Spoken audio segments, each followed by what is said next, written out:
On va filer à Bruxelles pour revenir sur un détail des commémorations de l'armistice de ce week-end. Valérie, bonjour. Vous êtes intéressée effectivement à une montre qui a été offerte au chef d'État avec, bien sûr, j'imagine, un cadran très particulier. Oui, bonjour Laurent, bonjour à tous. C'est une montre effectivement qui est fabriquée en Belgique par une petite start-up. Ça n'est pas si souvent, hein. D'habitude c'est plutôt les géants suisses à qui l'on commande ce type de cadeau.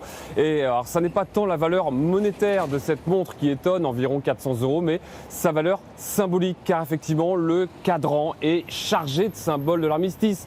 Des lettres, des initiales, des chiffres, un bleuet ou un coquelicot, tous différents selon que la montre était destinée à Emmanuel Macron, à Theresa May ou à Donald Trump.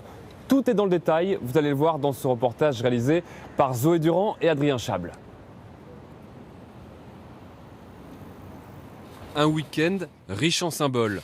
Angela Merkel et Emmanuel Macron dans le train où fut signé l'armistice. Et dans la foulée, à l'abri des regards, un cadeau leur a été remis, une montre, fabriquée ici, près de Liège. Son cadran est truffé de rappels historiques. 24-19 comme le numéro du wagon, 5 en rouge, l'heure de l'armistice, et 2 initiales, différentes selon le destinataire de la montre. Voici celle offerte à la France.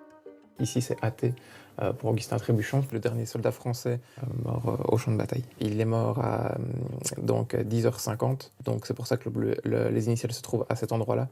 En fonction de chaque pays, en fait, les initiales vont se trouver à d'autres endroits, vu qu'ils ne sont pas tous morts au même moment. Les initiales de Marcel Terve s'affichent sur la montre belge, George Price sur la canadienne, George Ellison à l'heure anglaise, ou encore Henry Gunter sur le cadran américain. Des montres sur mesure que la petite société belge a proposées à la ville de Compiègne, où se tenaient les commémorations samedi. Je me suis dit, on va y aller, on va aller toquer à la porte et on va aller présenter le produit. Le chef de la communication de la ville de Compiègne a vu la montre et il a trouvé que le symbole était très fort et que ça pouvait parfaitement représenter un cadeau protocolaire finalement. Mais offrir un cadeau à un chef d'État ne s'improvise pas. C'est passé par l'équipe de déminage. Je pense que c'est l'équipe de déminage de l'Élysée, je pense, qui a dû passer cette montre au scan avant d'envisager de l'offrir au président Macron. Donald Trump aussi a reçu la sienne, directement à la Maison-Blanche.